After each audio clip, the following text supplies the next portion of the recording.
Hey guys, it's Vampire Mike from Sega CD Universe, and I just wanted to take a few minutes out to talk about Elden Ring again. I just beat it on the Xbox One X, and it ran well.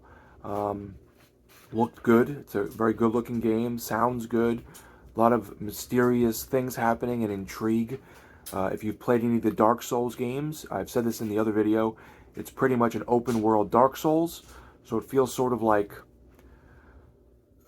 I know I compared it to Elder Scrolls Online mixed with Dark Souls, sort of, I guess, in that like adventuring sort of sense. Doesn't really hold your hand too much. It kind of gives you a hint of where to go. The lore tends to be ominous or ambiguous, if you will.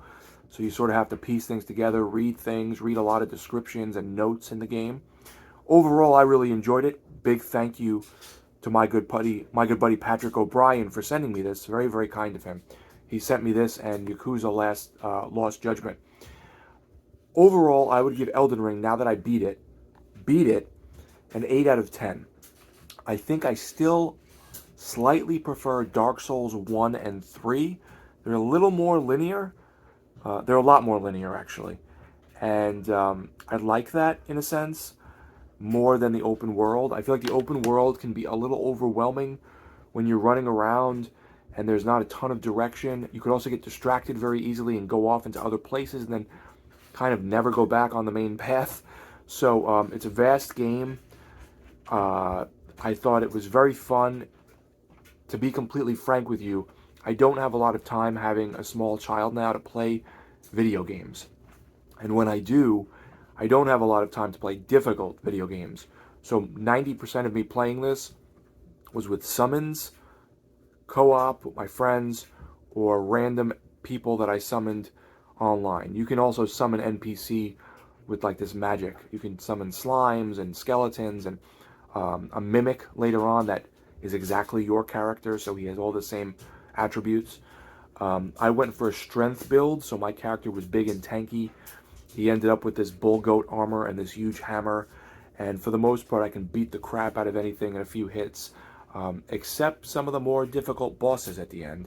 So because I lack time, it's difficult for me to sit there for hours and hours beating my head up against the wall trying to beat an area or beat a boss by myself and getting frustrated and not accomplishing anything.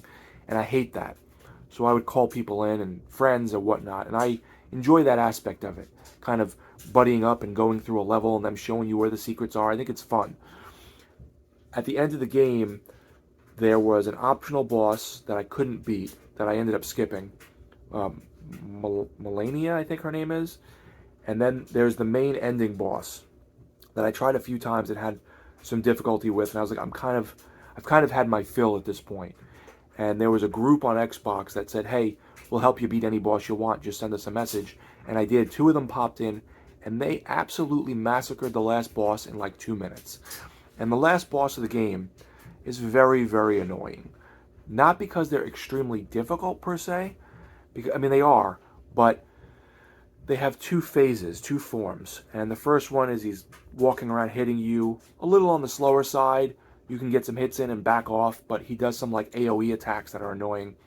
Then he morphs into this like dragon, and the dragon flies across the screen. And in this game you have a horse. You can't use the horse in this fight.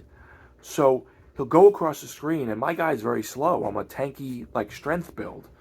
I'd run across the map, get to him, go to get a hit. I'd get a hit. He'd usually hit me, and then he'd fly across the screen again. And it was just very aggravating to try and catch up and play like this back and forth with this villain and this boss and not be able to make much headway. So eventually I did get these two random people in. They used these crazy overpowered swords that shot like sonic booms that were red from Guile. And they would throw these sonic booms from halfway across the screen at the same time and just massacred this last boss in like 3 minutes. It was like crazy to watch because you're so behind the 8 ball and not doing well, and they're just easily beating these guys. There are some bosses in the game that have been patched, but you were able to cheese some of the bosses. Maybe stand a certain place or use a certain item and the boss will die or the boss will get stunned or won't move. So there are little tricks. There's also some bugs in the game where this Melania character will hit you and take your health away and eat it, and she'll get health, and she's very, very difficult. And the bug in the game that was just introduced is even if she misses you, sometimes she still gets health back. So there's stuff like that happening in the game as well. I found some of the areas to be really interesting and some of the bosses and characters in the lore, but they repeat.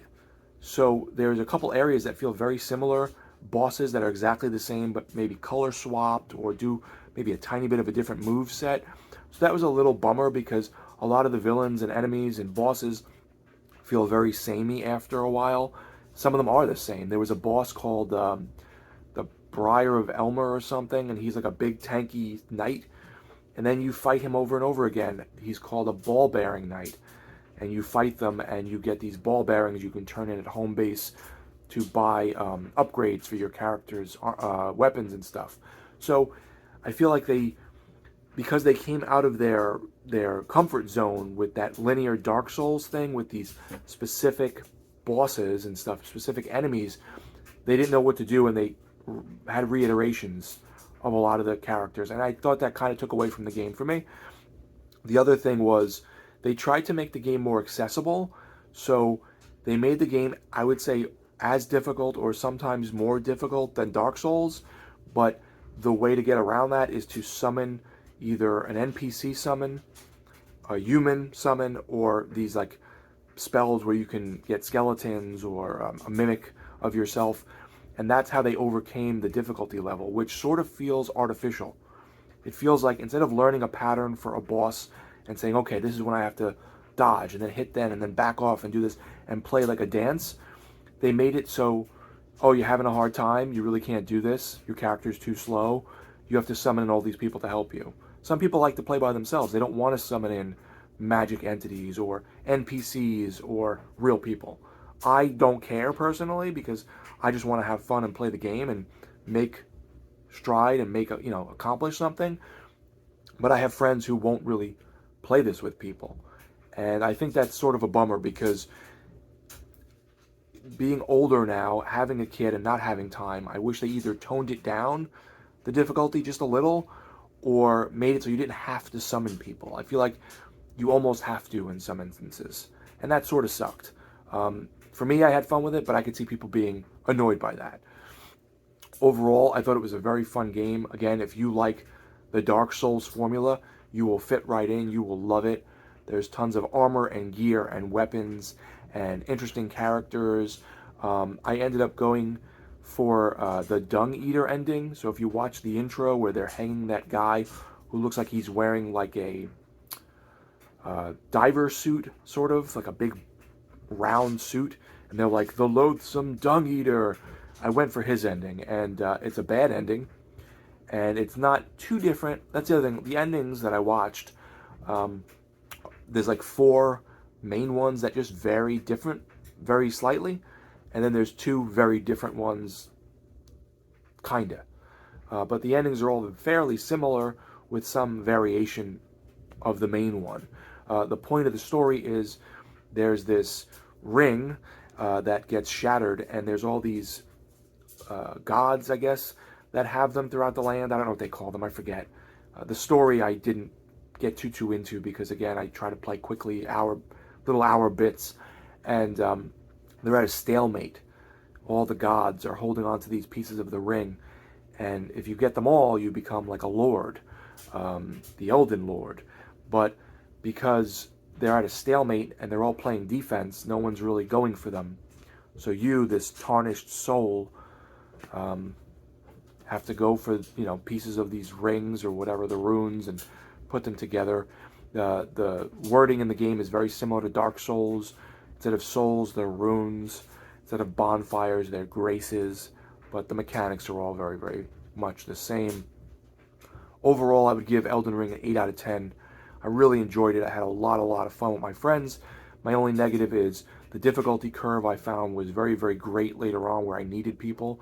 And the world's a little big and gets overwhelming, and the bosses and characters can be a little samey at points.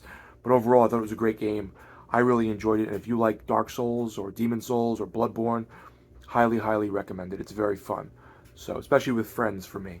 So, thank you to my buddies Timmy, Brian, Matthew, and Hesh for playing with me because I probably would not have beaten this game on my own, to be completely honest. So, thank you, Patrick, for the game. I loved it.